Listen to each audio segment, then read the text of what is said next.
Yes, indeed. Right here inside the Auburn Express, brought to you by the War Report Podcast Network, an affiliate of the Just a Sec podcast. Ike Jones in here with Quentin Corpuel. Oh my God, I just butchered your name. Ike Jones in here with Quentin Corpuel. Got it right that time. He is the football beat writer for Rock M Nation, and he is going to talk to us all things Missouri football today. Quentin, man, I appreciate your time. How are you doing today, first and foremost? It's another day in paradise here in Columbia, Missouri. Another great day to talk about Mizzou football. I appreciate you having me on. Um, I think, as you've probably read and seen a lot regarding Mizzou football, they have a lot to be excited about entering 2024, and Auburn is the homecoming game. So that will, I believe, actually, I don't want to make a certain statement that I don't know. If it's not sold out, it's pretty close. I assume that well, Auburn travels well, so if it's not sold Mhm. out now, it will be sold out by the time that game kicks off for sure. Yeah, no, people are really excited. The homecoming game circled on the calendar every year at the University of Missouri, and they should get a pretty good fight from Auburn that has a lot of promise themselves. So I'm excited to talk about both teams here today. Yes, indeed. Yes, indeed. Well, let's hop in here and talk first and foremost. Missouri football, good season last year. High expectations for this year. You've already talked about that. A lot of those high expectations center around what people expect from this offense this season because you've got Brady Cook coming back after what most people would consider kind of a breakout year for him, right? Like he was a little under the radar last year. Probably didn't have very high expectations. This season, though, people are seeing Brady Cook coming. What do you feel is going to be kind of the identity of this offense this season? Fun, a lot of fun, a lot of electricity. Excuse me. I think people's expectations for the entire team last year, not just the offense, were pretty tempered coming off of a middling 2022 season. But when you looked at the offense, there was a lot to get excited about even before last season. Brady Cook, he is basically his throwing shoulder wasn't working properly for most of the season. The offensive line was underwhelming. The receivers struggled to get open. And the offense a couple of years ago, as people that watched the Mizzou Auburn game would probably know very well, was not very good, especially in that second half when it was almost all exclusively punts from both sides. Yeah, Um, that was and that was so, that was an absolutely abysmal game. Let's not talk about that too much. That game was awful. yeah, no, that was definitely not a fun watch. But they exploded in 2023 for a multitude of reasons. One was that Brady Cook was healthy. Eli Drinkwitz handed over the offensive play calling duties to Right. Kirby Moore, and that proved to be a huge benefactor. Um, the wide receivers, they all broke out. Luther Burden, the prince that was promised, exploded and is arguably a contender for the number one overall pick in next year's NFL draft. Theo Weiss, who came over from Oklahoma, established himself pretty quickly as the go-to red zone threat for Brady Cook and a nice big body on the outside, something that Mizzou had been lacking in 2022. Um, and then elsewhere, Mookie Cooper has been a steady veteran presence, and then they also got Marquise Johnson as the wide receiver four, who is one of the fastest, if not the fastest receivers in all of college football. He averaged well over 20 yards a catch last season, which is pretty insane. And so he figures to be another important part of the rotation. And then Brady Cook, um, he set an SEC record for most consecutive pass attempts without an interception. Um, he was very safe with the ball. His pocket presence just looked a lot more confident. Broke out in that Kansas State game, and it was it was pretty crazy from a Mizzou perspective because Mizzou had underperformed in the first couple of games against South Dakota and Middle Tennessee State. The latter of which Mizzou almost lost. They Right. only beat the Blue Raiders by, I believe, 4 points, 23-19. And people had been pining for the backup Sam Horn to start for a very long time. I And mean that. Listen, I don't mean to cut you off, but that No, go actually ahead. was a thing going into media days Hmm. last year. Was the conversation about whether or not Brady Cook was even going to be the starter? Like Yep. Drinkwitz, people can say what they want to about him. The man is brutally honest, and he was honest at media days. He's like, I don't know. Is Brady ready? We'll see. Yeah, no, and the players have been backing him the entire time. And before the Kansas State game, the Mizzou student section actually booed him when his name Mm, was called. And then Brady Cook goes out, has arguably the best game of his career, and Harrison Mevis puts the cherry on top of the 61-yard game-winning field goal. That game set the tone for the rest of the season, just like it right, did in 2022, but in a more positive direction. right. Um, and so as you said, Ike, the offense is the biggest reason why people are super duper excited about Mizzou entering 2024. They have big shoes to fill in the backfield with Cody Schrader That was now going to be departing my for the next NFL. question. Yeah, Yeah, like yeah, yeah. where do you go to replace the SEC's leading rusher? Well, you go with what might be closer to a committee. Under Eli Drinkwitz, there has often been a bell cow back, whether it be somebody like Schrader, whether it be someone like Tyler Beatty. Right. Oftentimes, it has been one running back taking most of the carries. This time around, I can also show you that's not going to be the case. Nate Noel, the transfer from Appalachian State, is listed on the unofficial depth chart as the running back one, with Marcus Carroll, the transfer from Georgia State, listed as the RB2.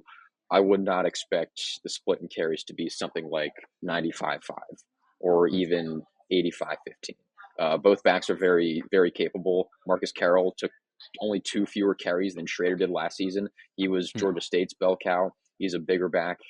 Yesterday, reporters got a chance to talk to him, and I had asked him what uh, running backs he watches that he takes things from and puts into his own game. He said Marshawn Lynch because he mm. said he likes, I don't want to say verbatim, but he said he likes running through people's face. So Yeah. that's the kind of back he is. And then Nate Noel, um, he said he takes a lot from Duke Johnson, especially because both of them are from Miami. But he's more of a lightning. He's a little skinnier, but he's got more speed, more quickness. Was a little bit more of a lightning if you want to call Marcus Carroll a thunder. So I would expect them two to share most of the workload, and then behind them, you got a few promising underclassmen in Jamal Roberts, Kewan Lacey, and Tavoris Jones. Okay. Okay. So definitely to this point doesn't appear as if there's going to be one guy that emerges from that, but got a little change of pace in the two types of backs that are at the top of that depth chart. When you look at the offense, of course, again, you've run down the list of wide receivers that are out there. Of course, headlined by Luther Burden, who is phenomenal, and I expect to have one of the best wide receiver seasons in the SEC this season. But it's all going to start about how are they going to perform up front on the offensive line, and does Missouri have that continuity coming back this season that's going to allow them to really then just worry about, okay, let's get the playmakers out there and be involved. Yeah, so the offensive line should contend for the Joe Moore Award once again. The center comes back, Connor Towson. The whole right side of the offensive line comes back in right guard Cameron Johnson and right tackle Armand Membu, who for the second year in a row made Bruce Feldman's freaks list from the Athletic. The left side of the offensive line, which was where most of the questions lay, after Javon Foster, the left tackle, and Xavier Delgado, the left guard, both program cornerstones, had been there for a long time and committed to Mizzou well before uh, the program started going in that direction. They departed. Javon Foster got drafted, and Xavier Delgado also graduated.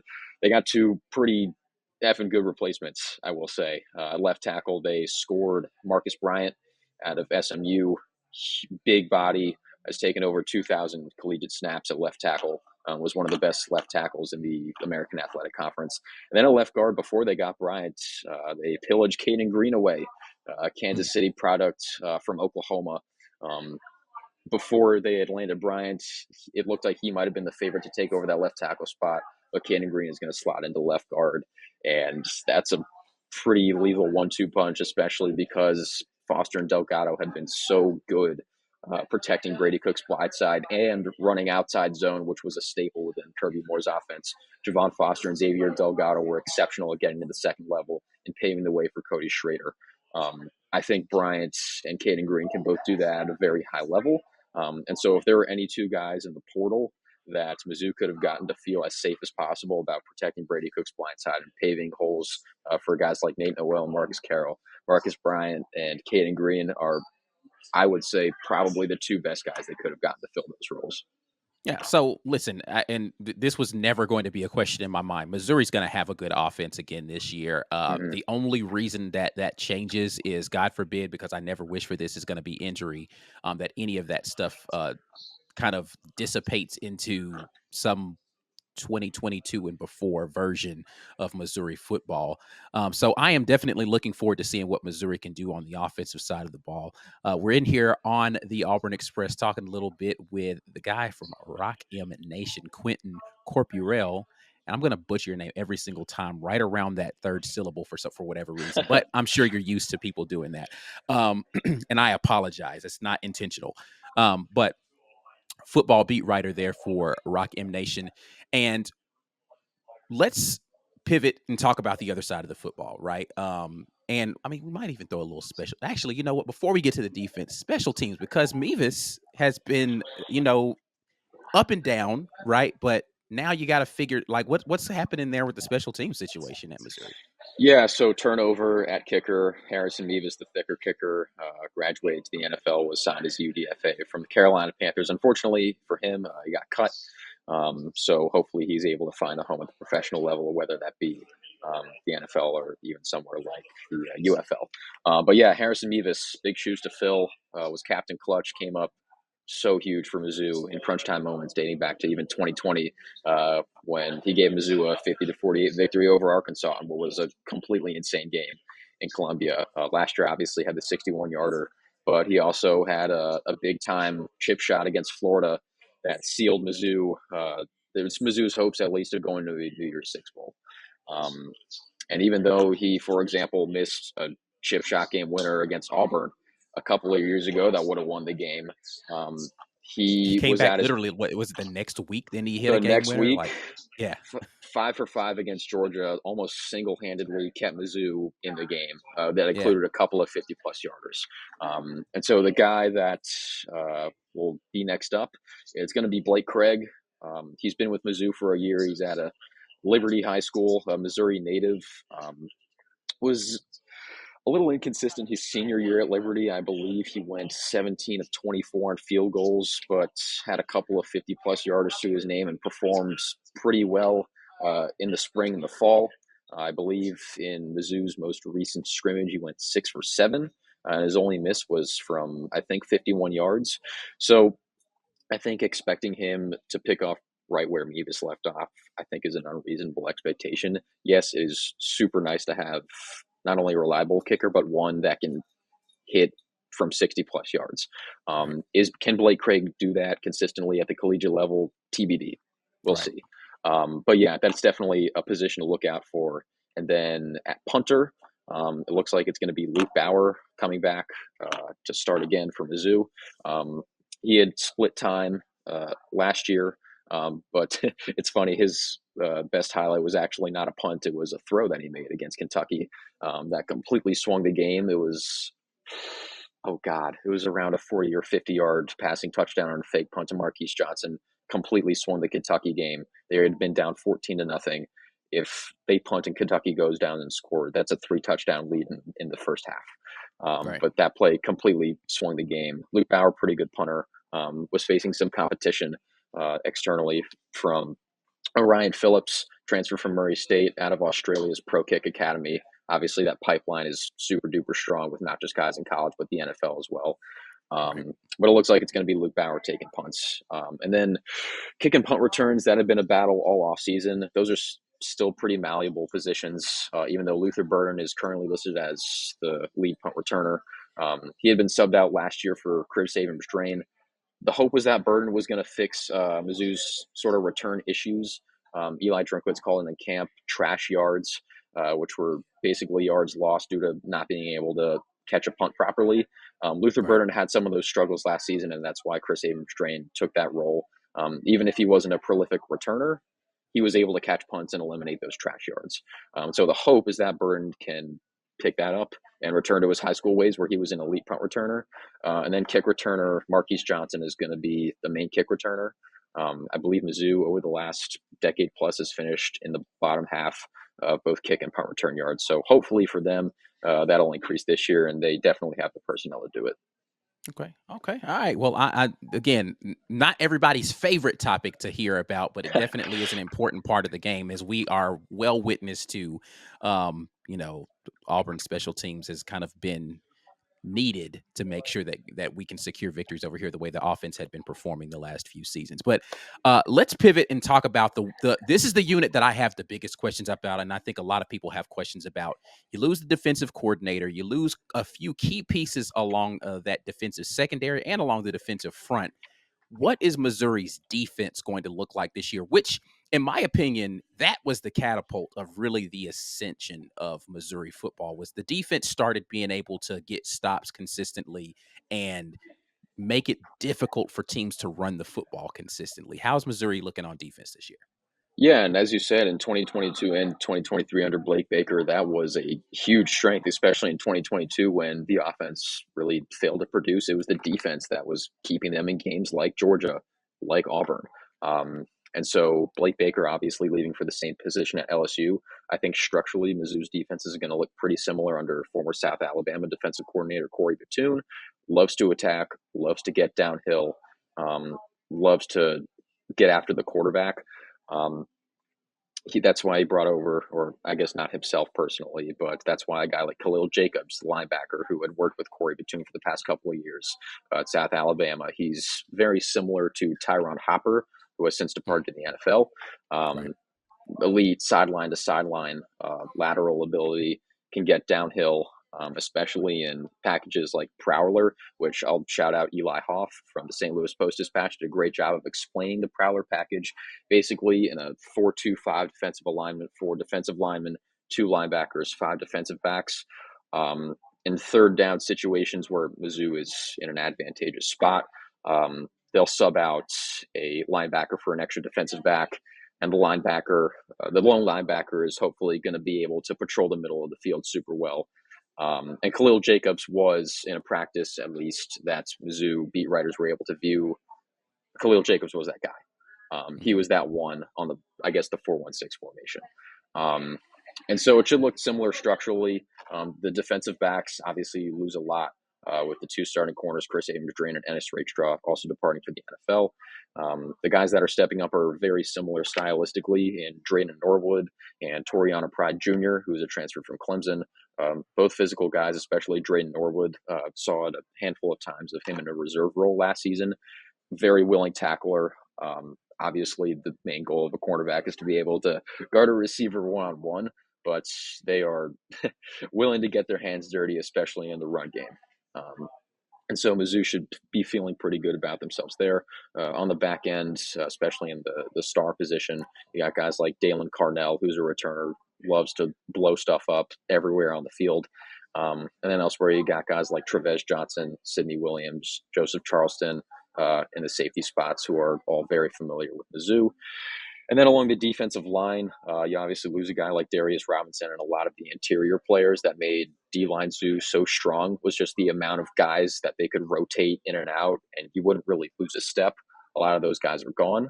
Um, and especially with a guy like Darius Smith, a transfer from Georgia, going down for the season a little while ago, who was set to play that Joker role of a outside lineman who could also drop back into coverage. That was definitely a big loss. But they also have a lot of very solid contributors. Johnny Walker Jr. on the edge has proven to be the alpha, both emotionally and with his performance throughout the spring and the fall. And then on the interior, a guy I'd be looking out for is Christian Williams. Definitely one of the older guys in the team, has been playing college football for a while, but he's, I believe, the lone returner on the interior for Mizzou. And then finally, at the linebacker spot, you lose a lot with Chad Bailey, and as I mentioned before, Tyron Hopper, guy stepping up into those spots, Jacobs, and the other two that should be getting a lot of playing time, Tristan Newson and Chuck Hicks, who have both been playing a lot of college football themselves. So the continuity is actually a lot greater than one might have thought with Mhm. all of the NFL talent that Mizzou lost over the offseason. And it's understandable that there are way more question marks on that side of the ball than the offense. But I think Mizzou shouldn't lose too much from last year. Um, but that'll definitely be the biggest unknown heading into this season. Yeah, I mean, so but speaking of the season, let's pivot and talk about that, right? So, Mhm. um, the first stretch there. So, first and foremost, Vegas odd makers have this Missouri team potentially at the 9.5 is the number right now. Last season, 11-2. The first stretch there: Murray State, Buffalo, Boston College, Vanderbilt. I mean, is anybody in in Como sitting there saying to themselves, "Man, we got to watch out for that first four"? I mean, other than going in there and sleepwalking it. you should win the first 4 games, right? Yeah, that is definitely one of the easier 4-game stretches, I'd say, out of any SEC teams opening 4. Um, Murray State is, I believe, the last time I checked, Mizzou was favored by 47.5 points. I don't think I don't think Mizzou is going to beat him that much just because a they haven't really blown out the FCS teams under Eli Drinkwitz. That's just never really been a thing. And B, it was interesting. Eli Drinkwitz was talking to reporters yesterday about how difficult it's been to prepare for a team like Murray State. They have so many new players and a Right, brand new coaching staff. So it's just difficult to find stuff about them. right. So I don't think anyone should be overlooked, but Mizzou should, on paper, take care of those first 4 games. Even though I think Vanderbilt could be scrappy. Diego Pavia is a very scrappy guy. I'm sorry, as y'all know all too Yeah, well. yeah, yeah. Um, but yeah, that should be on paper a 4-0 start for Mizzou before their first big test of the season against Texas A&M. Yeah, you get the bye week, and then you go in to play at College Station versus Texas A&M, and then oddly, you have a road game up to Massachusetts to play Mm-hmm. UMass, Mm-hmm. which is weird. Like I that of the games that I've talked about this season, that is the oddest one that that's popped up on a schedule. Road game versus UMass for an Yeah. SEC squad. How are you feeling about that stretch? And then we're going to talk about the Auburn game because that's going to be next up on the schedule after UMass. Yeah, so I think it depends, at least with Texas A&M, how they perform in their first 4 games of the season, especially with their opening game against Notre Dame in College Station. Um, but that first road game, Texas A&M, Kyle Field is always going to be a difficult place to play. However good Texas A&M is, um, and historically under Drinkwitz, especially heading into 2023, Mizzou had not played super well on the road. They answered a lot of those questions last season, so it's not necessarily a quote problem, but it's a true road test in a stadium with over 100,000 people in it. Right. And so I think that game is going to really set the tone for the rest of the season. If they Agree. go in I there agree. and if they go in there and dominate Texas A&M, whether they're 2-2 or 4-0, I think people are going to be like, "Whoa, okay, like this is for real." Um, and then after that, yeah, it was actually, I believe, Jim Sturk, a handful of ADs ago, that scheduled a home and home with the Minutemen. And it's interesting when you look at ranked power, I guess now Power 4 teams going to mid major schools. Usually the mid major schools are at least okay. UMass has been unquestionably, I'd say, the worst FBS team since they moved up to 1A in, I believe, 2012. So that one will definitely be odd. Again, you don't want to overlook anybody, Right. but if Mizzou is able to get past their first 5 games, they should be able to exit the Bay State with a win. Be sitting pretty at 6-0. At that point, I'd like to think they're a top 6, 7 team in the country.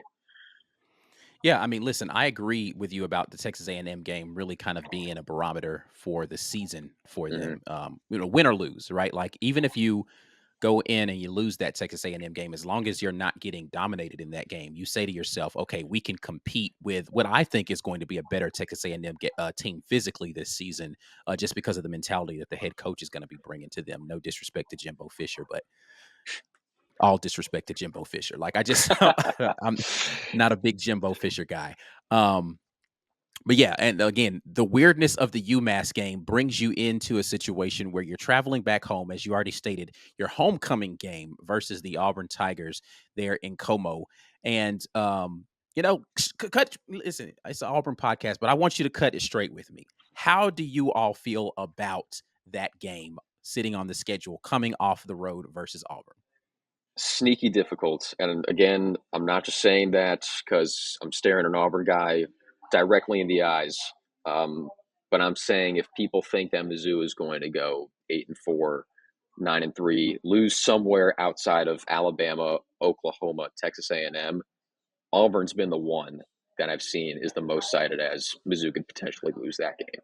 I don't know how extensive you want to go into Auburn here on this podcast, but I'd love to ask you like a couple of things Yeah, talk from to an me. Auburn guy. What is the true hype level of the wide receiver room? because Uh, it is obviously more it is more exciting it's than up years it's past. obnoxious levels of hype at this Okay. point in time. Okay, It's good to know. obnoxious levels. Yeah. Okay, good to know. Because obviously on paper it is far better than the last couple of seasons. I don't need to remind you, for example, how difficult it's been, watching Auburn over the air, and you figured with Hugh Freeze, who had worked some magic at Ole Miss and Liberty, that the passing attack can improve, especially with a guy like Peyton Thorne, who experienced a lot of success in Michigan State before coming over to Auburn. But I have a very hard time believing that Auburn isn't going to drastically improve over the air. How is everyone down in Alabama feeling about it? Yeah, I mean, I think it's a mixed bag because it's still you have the memory of what Peyton Thorne looked like last year as the quarterback, right? And I Hmm. actually, I haven't made this comparison a lot on shows or publicly, so but like I actually compare it a little bit to Brady Cook, and minus the injury situation, they're very similar quarterbacks, right? Like they're sneaky athletic and sometimes prone to throw bad picks, but if you give them time and they have a good run game, they can be surgical, right? Like they can, and you have your Luther Burden style, like the hype that Missouri fans had that freshman season for Luther Burden. That I won't say it was underwhelming early in the season. People were talking about how he wasn't getting his touches, all this kind of stuff, and then the next year he goes from like 70 catches to 100 and something. Like it's ridiculous the jump that he made year over year. Hmm. But you have a very similar Luther Burden-esque type of buzz, but it's about 3 to 4 guys, Yep. which is again, it's gotten to be obnoxious levels of we've got the best wide receiver, young wide receiver core in the SEC types of rumblings that you're hearing out of Auburn circles. Which I'm going to be honest, I'm not immune to bugging out a little bit about my team, and I'm believing the hype a little bit in these. Like they're just athletic. They've got speed. They've got size. Like Perry Thompson should be able to move that quickly at 212 pounds, six whatever he is, 6'3". Like it's just not supposed to happen. Cam Coleman put on some extra weight. He's in the 209. It's like, and he still can run a 4.5, 4.4. Like that. Just not. You're not supposed to be able to do that, right? And so with all of that happening, and Peyton Thorne it doesn't have to be great. Just got to be all right. And you're throwing to a bunch of guys that can go make it happen. It's got a lot of people cautiously optimistic. I'll use cautious optimism about where this pass game could potentially go this year. Okay, good to know. I mean, on paper, like I wrote the Auburn preview for our Rock M Preview magazine.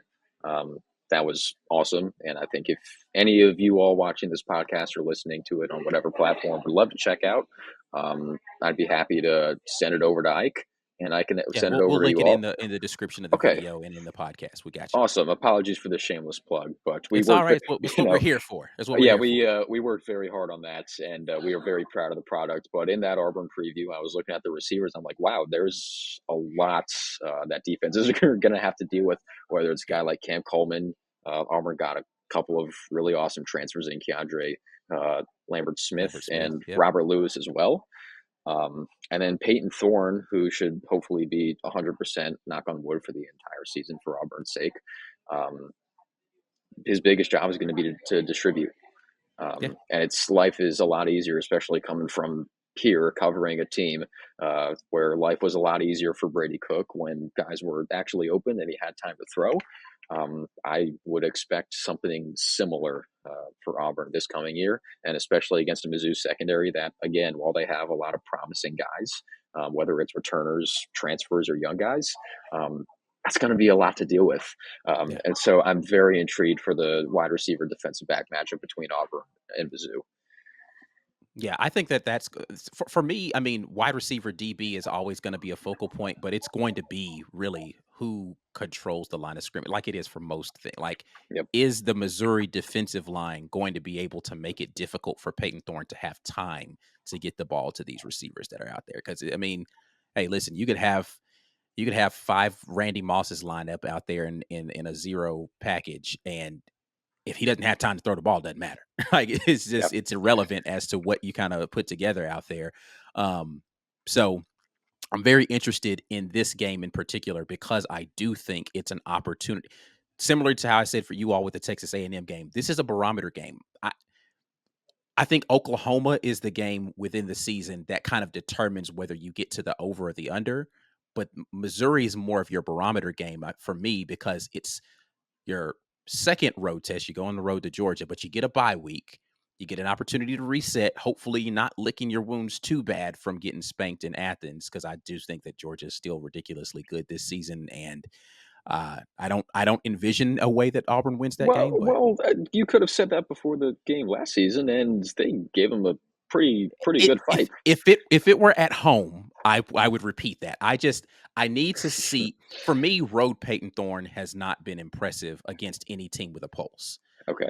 The only games that he played well on the road last season were Vanderbilt and Arkansas, and both of them basically laid down um, a quarter and a half into the game, right? And so I need to see him on the road versus a quality opponent, and then I'll start to believe. So how he plays in that Georgia game, win or lose, is going to tell me a lot about whether or not Auburn can actually get the Missouri game. Because again, you're coming off of a bye week after that, and you're going to have that means that Coach Hugh Freeze will have a whole additional week to game plan. How are we going to attack this Missouri defense? DJ Durkin will have an entire week to figure out how do we stop this high-powered Missouri offense. That's the one that you sneak, in my opinion. If you're Auburn, you got to hope that if you're going to sneak a road game, that's the one, because Yep. you got all this extra time to prep for it. And Missouri's coming off of a road trip from Massachusetts the week before, right? And so, Hmm. but it is UMass, so I don't know how much actual game prep and planning they're going to be doing for UMass going up there. Probably running as much base offense as they can and get guys off the field and let the backups get in there. But still, it is travel, so and it's a little bit different for those two guys coming from different perspectives of that. So we'll see what happens. But that's the one, in my opinion. If you're Auburn, okay, you're circling that and say, all right, we got to get this one if we're going to get a road game this year. But yeah. Anyway, um, you were saying that if you're being honest, hey, it could sneak up on you, right? Like that's one of the ones that will probably be a dividing line between 9-3 versus 8-4, or can you sneak to 10-2? Like type of thing. Yeah, definitely. And I think you can look at it in two ways. One, you can look at it if from a Mizzou perspective, you look at the schedule on paper and be like, okay, the three toughest games, as I said earlier, Texas A&M, Oklahoma, Alabama. If you go 1-2 in those games, but you take care of business everywhere else, I have a very hard time believing that a 10-win SEC team is going to be left out of the college football playoff at large Almost discussion. almost impossible. Especially because Missouri was ranked highly to start the season, Yeah. and they were already thought of highly before the season even started. So that is in the back of everybody's minds. I'm not a big fan of preseason rankings. I understand why they have to be put out, but an effect of that is that it puts this thing in people's heads that, oh, they were supposed to be good and then they're good. Okay, let's give them an extra bonus versus somebody like last couple of seasons. This is weird for me to say as a current student at the University of Missouri. Kansas. I think if Kansas was thought of highly entering the last couple of seasons, I think it would have been ranked a lot Yep. higher at certain points in the seasons. And that's just one example. Um, but I think that definitely helps for Mizzou if they're able to take care of business everywhere else and take maybe one or a couple of those harder games. Then I think they should make the college football playoff. You can also Agreed. think of it this way: you look at 2023, you look at the amount of games they easily could have lost, and how they won it. What if Harrison Beavis doesn't make a 61-yard field goal? What if Luke Bauer doesn't connect with Marquise Johnson on a fake punt touchdown? What if Mizzou does not convert a 4th and 17 against Florida? If even one of those things doesn't happen, they are not playing in the Cotton Bowl. They are Right. going somewhere else for the postseason. And I don't think they are ranked 11th to start this season. So they they caught a lot of breaks last season. And usually history says that kind of stuff evens out. Right. And then you also have like, look, what if South Carolina is better than expected?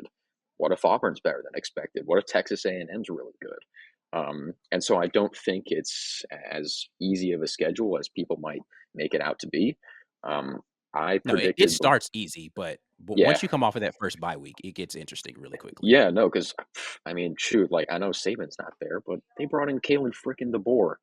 who is probably the best person they could have brought in to continue the standard for Alabama. And so Mizzou goes to Alabama. Luckily for them, they have a bye week before Oklahoma comes to town. Right. And so I think if they're able to take one of those games, they'll be sitting pretty. But I don't think it's as easy as people are making out to be. The Auburn game being one example. Yeah, that's we talked about that first 4-game stretch, but that those 4 weeks after UMass, you've got Auburn coming to town, you go to Bama, you got a bye week, but then you have Oklahoma coming to town.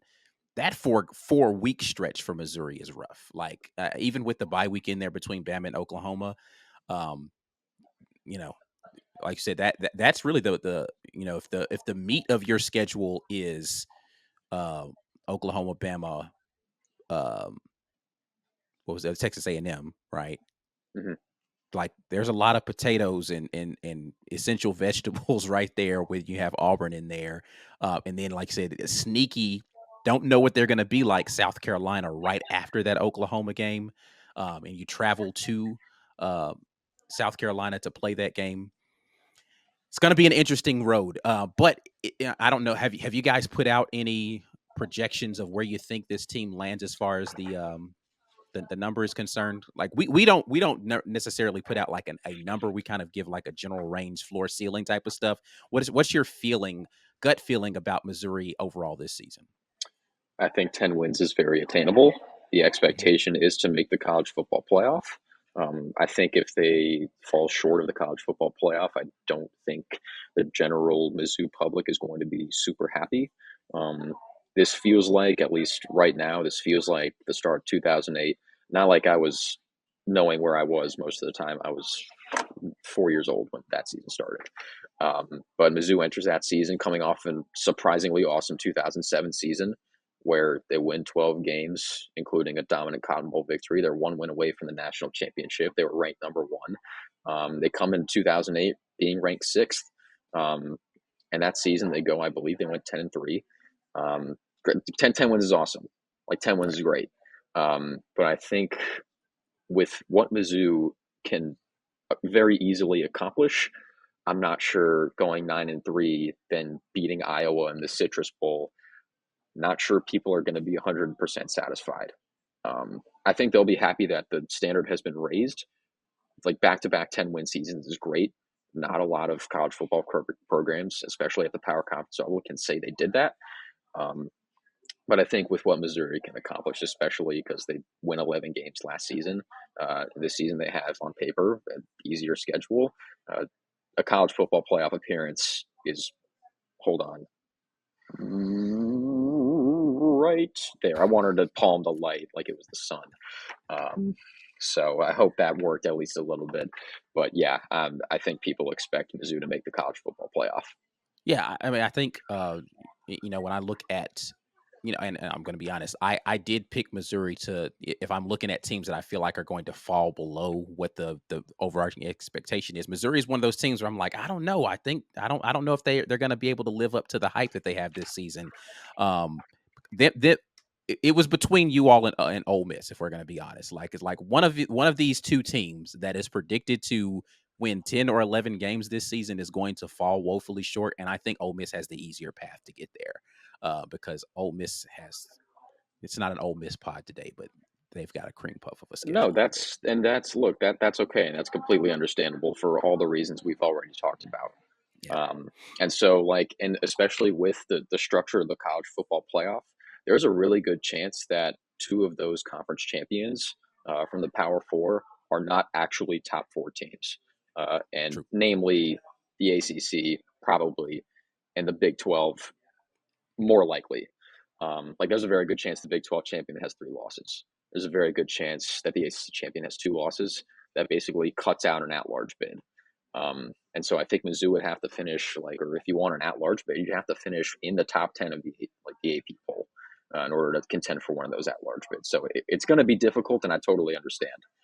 I don't want you to think you're offending anybody here when you're saying that because it is Listen, not as we're easy here to be of a road honest, as man. possible. We're here to be honest. There's no reason to hide behind takes that I've already put out there.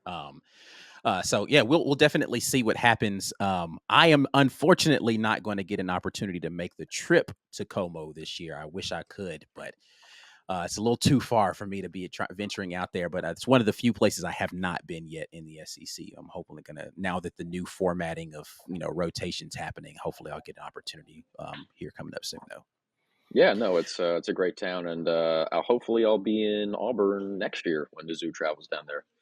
I'm looking forward to it. Looking forward to it. All right, let's get out of here. Time is far spent. Before you get out of here, Quentin, let people know where they can check out all the great stuff that you all are doing over at your situation. Excuse me, for Missouri athletics. It's not just football, of course, but you are the football beat writer. But let them know where they can keep up with you. Yeah, rockmnation.com, the SB Nation affiliate for the Zoo Athletics. I think we do an excellent job of not just covering the revenue sports of football and men's basketball. The non-revenue sports, or we like to call it Olympic sports, I think that's a better term. The coverage of there is top notch, and I really don't know who else is doing it better than we are at Rocket Nation. So that team is awesome. Um, and obviously the football side is excellent. I'm really excited with for this season with my buddy Dean Rao, who is also taking the same position. So hopefully we're going to be a pretty lethal 1-2 punch there on the beat. Super excited for the opportunity, and you can follow me on socials at my full name spelled out. If you're watching this with your eyes, you can see it right below my name at Quentin Corpuel, QUENTIN CORPUEL. This was fantastic, Ike. I appreciate you having me on. And yeah, best of luck with whatever other preview stuff you got going on. Yeah, hopefully we can get you back on here the week of the game so we can talk a Yeah, little bit more because we'll have a better picture of what these teams are going to look like by the time that week 8 matchup happens. But we're going to get out of here. You guys know who we are. We are the War Report. I am at TWR Ike Jones on all social media. Make sure that you like this video. Subscribe to the channel if you haven't already. If you're listening on podcast, go ahead and give us that 5-star review. Share all the content out there wherever you are listening. But until the next time, and as always, we're out of here. Peace.